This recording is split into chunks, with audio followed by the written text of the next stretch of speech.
Special gift. Assalamualaikum. Waalaikumsalam. Firda melangkah menuju pintu. Ia membuka pintu itu dengan senyum merekah. Namun saat pintu terbuka dan tatapannya bermuara pada sosok wanita yang berdiri di sebelah Bayu, senyum itu perlahan memudar. Firda, ini ibu. Bayu menoleh pada Rida dan tersenyum. Firda mengernyit. Ibu. Ada nada keheranan yang terdengar begitu mendominasi. Bayu mengangguk. Iya, ibu kandungku, ibu Rida. Firda menganga sekian detik. Ia syok dan tak percaya dengan apa yang ia dengar. Ia berpikir, apa suaminya sedang bercanda? Ibuku masih hidup, Fir. Ibu tidak bunuh diri. Bayu tersenyum sekali lagi. Sepercik embun seakan menggenangi bola matanya. Firda tak mampu berkata-kata. Setitik air mata menetes tanpa mampu ia cegah. Meski sulit untuk dipercaya, wanita 20 tahun itu menjabat tangan sang ibu mertua dengan isak tangis haru. Rida memeluknya dengan tetap memperhatikan perut besar Firda agar tidak terhimpit. Rida tak dapat menahan rasa bahagia sekaligus haru. Tangis itu pecah, tumpah, memecah keheningan malam. Bayu mempersilakan ibunya untuk masuk.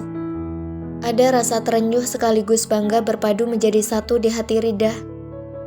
Terenyuh karena melihat tempat tinggal putranya begitu kecil, bahkan tak lebih luas dari ruang tengah di rumahnya. Bangga karena ia memiliki seorang anak yang tegar dan bersabar menghadapi cobaan.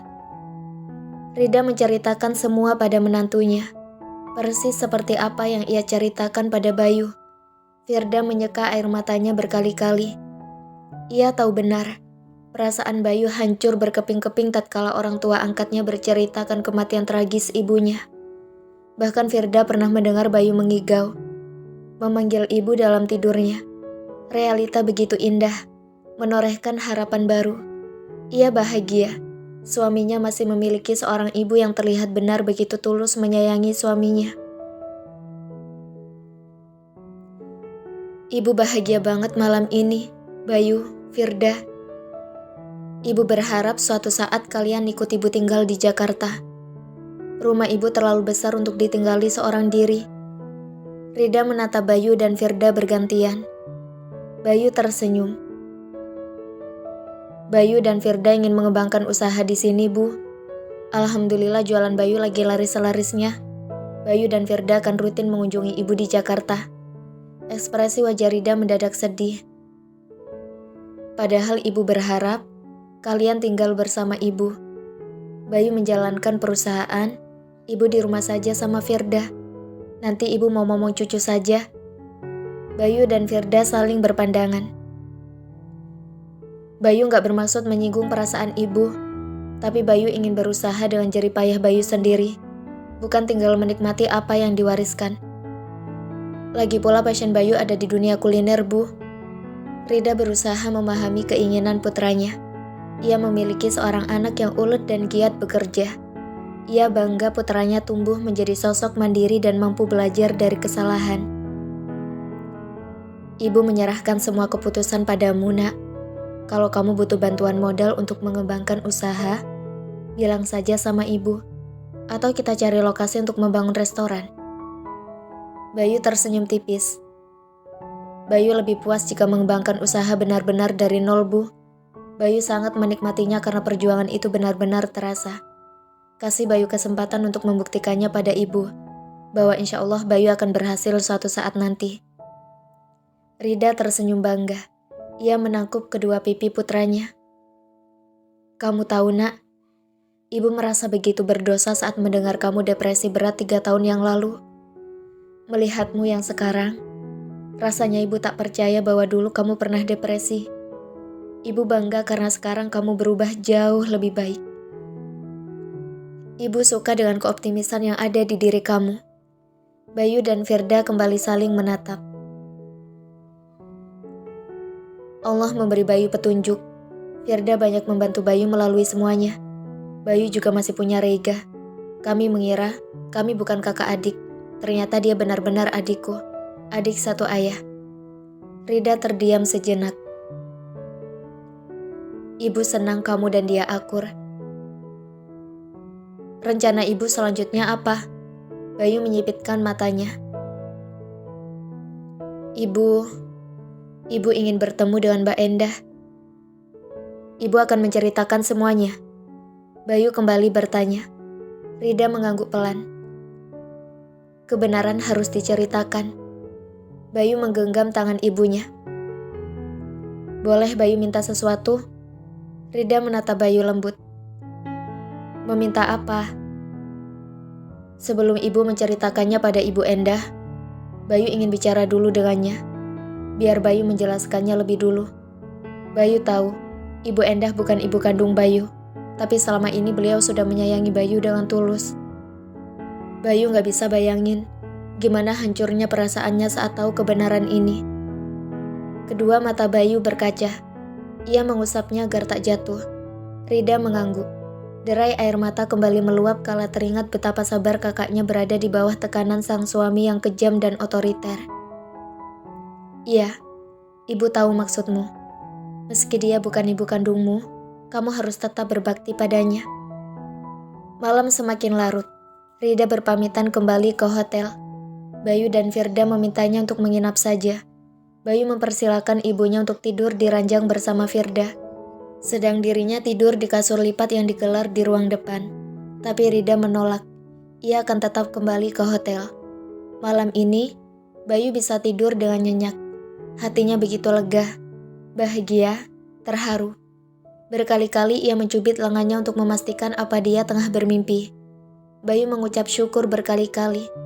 Firda ikut merasa bahagia. Ia dan Bayu saling menatap untuk kemudian saling melempar senyum. Semua terasa seperti keajaiban yang luar biasa. Hari demi hari berlalu begitu cepat.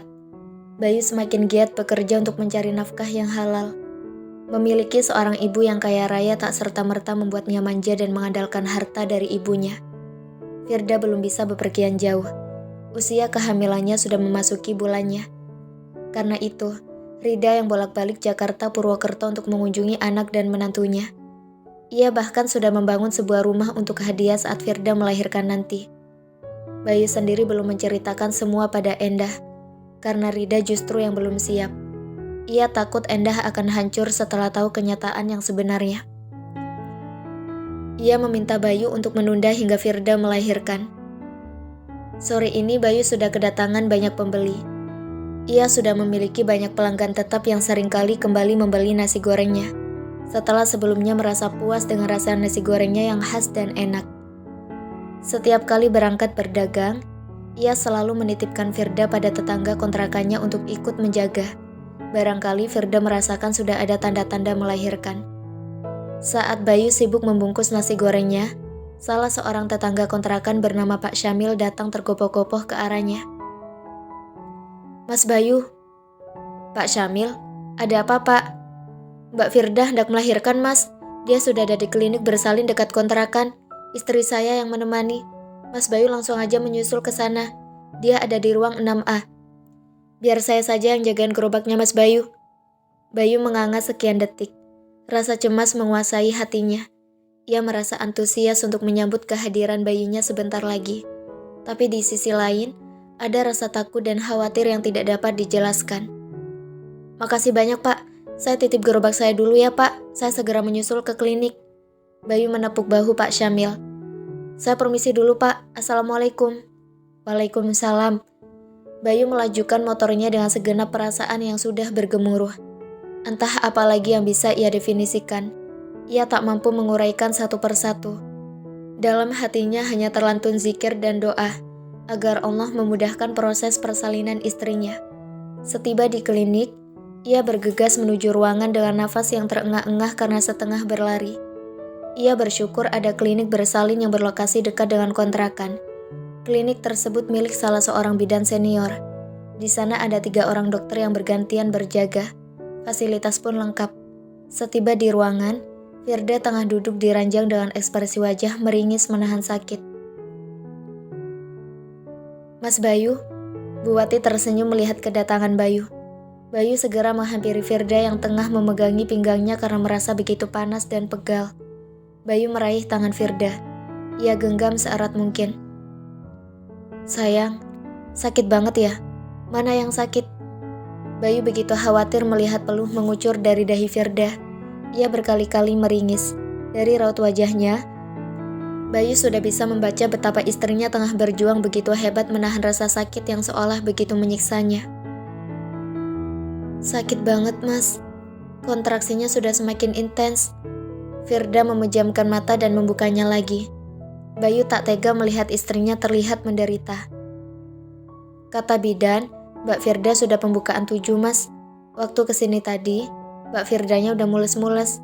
Alhamdulillah masih ada ruang kosong, Mas." Bu Wati menjelaskan singkat. "Terima kasih banyak ya, Bu.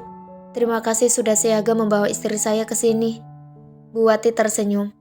"Sudah seharusnya seperti itu, Mas. Antar tetangga harus saling menolong." Firda mengencangkan genggamannya. Ia beristighfar, memohon ampun pada Allah, dan meminta agar proses melahirkan buah hati diberi kelancaran dan kemudahan. Firda menghirup nafas dan menghembuskan pelan. Latihan pernafasan membantunya sedikit rileks. Bayu menyeka keringat yang terus bercucuran dari kening istrinya. "Yang kuat, sayang." Melihat istrinya kesakitan, Bayu merasa khawatir bukan main. Ini pengalaman pertama mendampingi perempuan yang hendak melahirkan. Ini baru permulaan. Akan ada tahap lain yang nantinya semakin mendekatkannya dengan pertemuan dengan bayinya. Firda bangun dari posisinya. Ia berjalan mondar-mandir untuk mencari kenyamanan. Bayu menuntun langkah istrinya. Bibirnya komat kamit berzikir. Tiba-tiba segelontor cairan merembes, membasahi selangkangan Firda. "Mas, ada cairan anget, agak berlendir keluar." Bu Wati melongo. "Itu namanya ketuban. Saya panggilkan bidan dulu." Bu Wati keluar ruangan. Ia memanggil Bu Bidan untuk segera memeriksa. Barangkali pembukaan sudah lengkap. Seorang bidan memasuki ruangan. Ia kembali memeriksa. Pembukaan sudah lengkap. Selanjutnya Firda dibimbing menuju ruang bersalin. Di sana sudah ada dokter dan seorang bidan lainnya. Bu Wati menunggu di luar, sedang Bayu ikut masuk ke dalam untuk mendampingi dan memberi support pada istrinya. Firda berbaring dengan posisi yang tak lagi membuatnya nyaman. Peluh itu masih bercucuran. Satu tangan Bayu menggenggam tangan Firda. Satu tangan lain menyeka keringat yang masih membanjir. Dorongan mengejan terasa begitu kuat. Firda merasakan bayinya sudah tak sabar untuk keluar. Firda berdoa dalam hati. Ia meminta keselamatan untuk bayi dan dirinya. Ia minta untuk diberi kelancaran melalui semuanya. Teringat akan ucapan mamanya di telepon yang memberinya semangat dan dukungan. Ia sempat menelpon mamanya sebelum Bayu datang. Firda meminta maaf untuk semua kesalahan. Ia juga meminta doa dari mamanya. Sang mama tak dapat menahan haru. Ia berjanji akan datang ke Purwokerto dan berharap diberi izin oleh suaminya. Dengan bimbingan dari dokter, Firda mengejan. Kepala bayi belum terlihat. Tenaganya serasa habis meski ia baru mengejan 3 kali. Nafas Firda terdengar berkejaran. "Terus berjuang, sayang. Sebentar lagi kita akan bertemu bayi kita." Bayu mendaratkan kecupan di kening Firda. Dia mengeratkan genggamannya. Firda beristighfar. Setitik bulir bening menetes teringat akan dosa masa lalunya. Ia merasa seperti sedang dihukum atas kesalahannya di masa lalu. Dia bertanya-tanya, apa setiap wanita merasakan sakit seperti yang ia rasakan ketika tengah berjuang untuk melahirkan? Firda mengumpulkan puing-puing tenaganya yang masih tersisa. Ia mengejan sekali lagi. Dokter memberitahu bahwa kepalanya sudah terlihat. Salah satu bidan tersenyum lebar. "Kepala dedeknya udah kelihatan, Mbak. Ayo semangat, sebentar lagi dedeknya keluar." Bayu mengecup kening Firda sekali lagi. Firda mengatur ritme nafasnya agar lebih teratur. Ia menatap langit-langit. Pandangannya menerawang seolah menghitung waktu.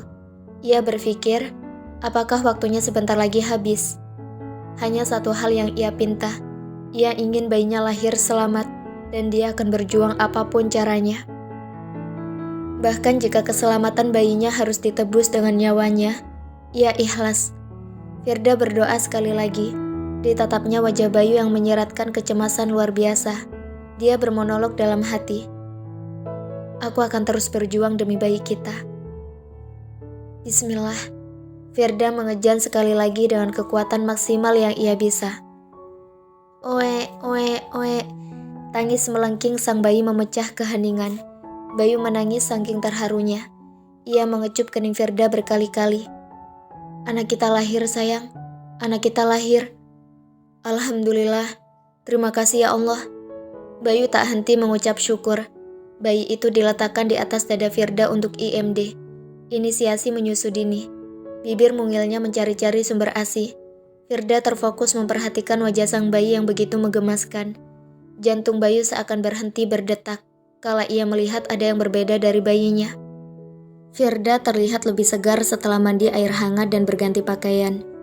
Bayu sudah selesai mencuci baju dan kain yang dipakai saat melahirkan. Baju dan kain itu bersimbah darah istrinya. Bukti nyata perjuangan sang istri saat melahirkan. Bayi mereka juga telah dibersihkan dan saat ini tengah terpejam dalam pangkuan sang bunda. Air mata menetes dari pelupuk mata Firda. Ia bersyukur. Bayi perempuannya terlahir selamat dengan bobot 2,7 kg. Hanya saja, ada satu yang membuat Firda tak berhenti menangis. Bayinya membawa cacat lahir. Kedua tangannya tak memiliki jari. Jika diperhatikan, ada 3 tonjolan di telapak tangan seperti bakal jari yang gagal tumbuh. Bayu dan Firda merasa syok luar biasa saat dokter mengatakan bayi mereka mengidap sindrom meromelia. Pertama kali mereka mendengar istilah pokomelia, yaitu suatu kondisi defek lahir di mana kondisi bayi terlahir dengan tubuh tidak sempurna. Ada lengan dan tungkai kaki yang hilang karena malformation, atau pembentukan tak sempurna pada saat kehamilan. Pokomelia ini bisa bersifat sebagian, atau meromelia. Bisa juga bersifat keseluruhan, atau amelia. Bayi Firda dan Bayu mengidap sindrom meromelia, karena ketiadaan bagian tubuhnya hanya sebagian. Penyebab meromelia itu sendiri tidak bisa dideteksi secara pasti. Dokter mengatakan, dulu pernah ada kasus 10.000 kelahiran dengan pokomelia yang tersebar di puluhan negara. Setelah ditelusuri, ternyata penyebabnya ibu hamil mengonsumsi thalidomide, obat untuk morning sickness yang pernah dijual bebas di apotik. Tahun 1960-an, thalidomide ditarik dari pasaran. Thalidomide adalah senyawa teratogenik yang potensial. Teratogen adalah setiap faktor atau bahan yang bisa menyebabkan atau meningkatkan risiko suatu kelainan bawaan. Radiasi, obat tertentu dan racun merupakan teratogen. Sumber lain mengatakan bahwa thalidomide yang bersifat hipnotik ini pernah digunakan sekitar tahun 1959. Dan berakibat lahirnya sekitar 7.000 bayi cacat dengan thalidomide syndrome atau meromelia. Faktor genetik juga bisa menjadi penyebab pokomelia. Dari penjelasan dokter, gen pokomelia ini bersifat resesif dan terikat pada kromosom nomor 8. Seorang yang terlihat normal jika menikah dengan seorang yang juga membawa gen resesif ini, kemungkinan akan menyebabkan defek lahir ini pada keturunan mereka. Dokter berusaha membesarkan hati Bayu dan Firda dengan mengatakan 60% dari kasus kelainan bawaan tidak diketahui penyebabnya. Banyak orang tua yang tidak memiliki gangguan kesehatan, dan faktor resiko bisa saja melahirkan bayi dengan kelainan bawaan. Begitu juga wanita hamil yang sudah mematuhi nasihat dokter dengan menjaga kehamilannya dengan baik, tidak mengonsumsi alkohol, tidak merokok, pun bisa saja melahirkan bayi dengan kelainan bawaan. Ada satu pernyataan dokter yang semakin menenangkan Bayu dan Firda adalah, segala sesuatu sudah digariskan, dan Allah selalu tahu yang terbaik. Bayu menyentuh lembut tangan bayinya yang tidak memiliki jari. Air mata menetes perlahan. Ia segera mengusapnya. Bayu mendaratkan kecupan yang begitu lembut di kening sang bayi. Ia beralih menatap istrinya. Bayu mengusap bulir bening yang masih saja berjatuhan dari pelupuk mata Firda. Jangan menangis lagi. Sekalipun dia memiliki kekurangan, dia akan tumbuh menjadi pribadi yang cemerlang. Dengan kesalihan dan ketangguhannya, dia akan jauh lebih baik dari kita. Bayu kembali mengamati wajah cantik sang putri. Lihat Fir, dia sangat cantik, seperti kamu. Keterbatasan yang ada padanya tak akan mengurangi kecantikannya. Firda mengangguk. Iya, bayi kita sangat cantik. secantik hatinya. Kadang aku berpikir, apa karena kita pernah berbuat salah? Apa karena dosa kita sudah terlalu besar? Karena itu Allah memberikan kita bayi yang cacat. Bayu menggeleng. Jangan mengaitkan dengan masa lalu kita. Tak adil jika bayi yang suci harus menanggung dosa orang tuanya. Ini adalah ketentuan. Di luar sana pun banyak pasangan suami istri yang solihah memiliki anak istimewa. Yang terlihat buruk di mata manusia belum tentu buruk. Mungkin Allah ingin kita belajar banyak dari bayi kita yang istimewa. Aku yakin, dia akan tumbuh menjadi penyejuk kehidupan kita. Bayu mengulas senyum. Aku bangga sama kamu, Fir. Perjuangan kamu dalam melahirkannya begitu luar biasa dan membanggakan. Aku bahkan tak peduli akan kondisi bayi kita. Di mataku dia begitu sempurna dan istimewa. Tangis Firda semakin deras. Kata-kata suaminya begitu menyentuh hingga ke palung hatinya yang terdalam. Ia mengulas senyum tipis. Kita akan membesarkannya bersama-sama, apapun yang terjadi. Firda tersenyum sekali lagi. Bayu mengecup kening Firda dan bayinya bergantian. Kalian harta yang paling berharga. Aku sayang kalian.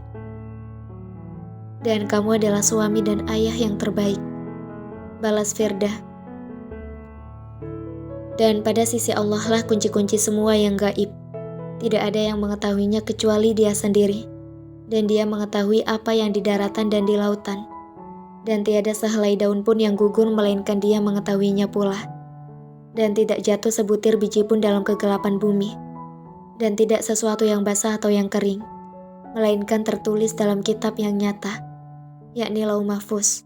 Quran Surat Al-An'am ayat 59.